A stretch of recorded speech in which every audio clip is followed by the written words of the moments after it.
My name is Becky Erbelding, and I'm a historian at the United States Holocaust Memorial Museum. In 2007, I received a photograph album that turned out to be the last known photos of the Auschwitz death camp in operation. And it is a photo album owned by SS officer Karl Hucker.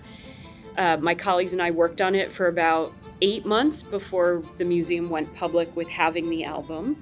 And after we went public, a lot of people reached out to us. And one of the people who reached out to us was Moises Kaufman, the playwright.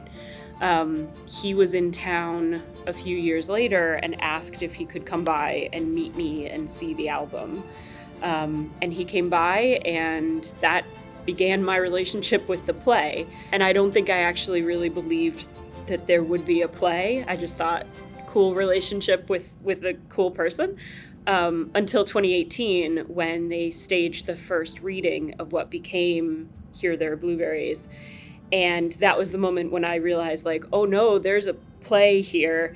And more than that, I am the main character of this play, which I should have realized knowing the work of the Tectonic Theater Project. They do documentary theater based on interviews. But for some reason, I think I had not considered the fact that I would be a character in the play. It's always interesting to me to see how different communities come to the theater and understand the play. And the play changes over time, even when all of the words are the same, even when all of the motions are the same and the photographs are the same. Obviously theater is a live medium, and the audience is bringing the world into the theater with them. Hopefully it's also a reminder to the audiences who come that this is a story of real people.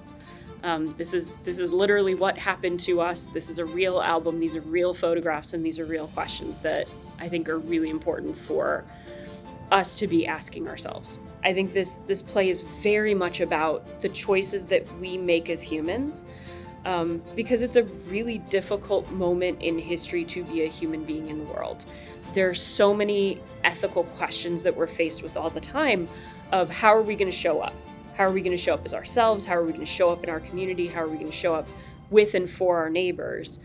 And the play asks these questions. It talks about how did ordinary people become Nazis? And I think everyone's knee-jerk is always, well, they were anti-Semitic and evil. And some of them were anti-Semitic and did monstrous things and did evil things, but they were also human beings. And some people came to be Nazis because it was the easy choice to make, because that was what their society was telling them that was important. And the play asks us to consider those. Not to tell us that we're wrong, but to say you need to be reflective about the choices that we're making. Always in this historical moment, but moving forward and looking backwards.